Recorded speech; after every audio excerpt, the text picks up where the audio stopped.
Thank you for being part of the Brookfield Library's 2021 Town 1 Read. My name is Sue Crean. Some of you know me as the Library Media Specialist at Whisconier Middle School in Brookfield, and I am your guest reader for today.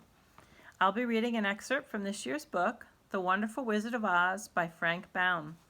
And stay tuned because after this short piece, I will give the fourth clue to the town-wide scavenger hunt locations. From Chapter 3, How Dorothy Saved the Scarecrow.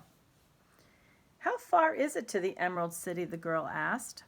"I do not know," answered Boq gravely, "for I have never been there. It's better for people to keep away from Oz, unless they have business with him. But it is a long way to the Emerald City, and it will take you many days. The country here is rich and pleasant, but you must pass through rough and dangerous places before you reach the end of your journey." This worried Dorothy a little, but she knew that only the great Oz could help her get to Kansas again, so she bravely resolved not to turn back. She bade her friends goodbye and again started along the road of yellow brick. When she had gone several miles, she thought she would stop to rest, and so climbed to the top of the fence beside the road and sat down.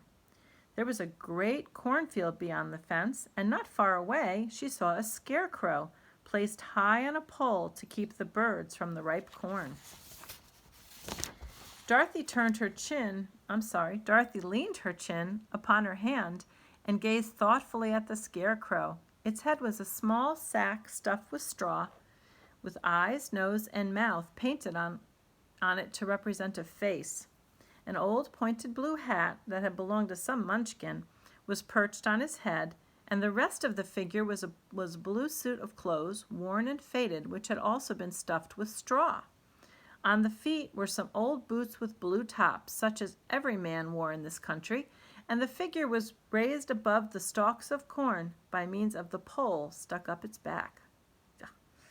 While Dorothy was looking earnestly into the queer painted face of the scarecrow, she was surprised to see one of the eyes slowly wink at her. She thought she must have been mistaken at first, for none of the scarecrows in Kansas ever winked, but presently the figure nodded its head to her in a friendly way. Then she climbed down from the fence and walked up to it while Toto ran around the pole and barked. "Good day," said the scarecrow in a rather husky voice. "Did you speak?" asked the girl in wonder. "Certainly," answered the scarecrow. "How do you do?"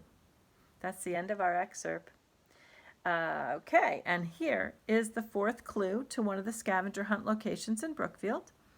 "In New York, I'm thin. In Chicago, I'm deep. Detroit makes me square, and New England makes me Greek. In Brookfield, this conversion is urban." Solve the clue and find the fourth Wizard of Oz character outside this Brookfield establishment. Take a photo and visit the Brookfield Library's website to submit your picture for a chance to win a gift card to a small local business. Thanks for listening. Have a wonderful day and enjoy the book. I am.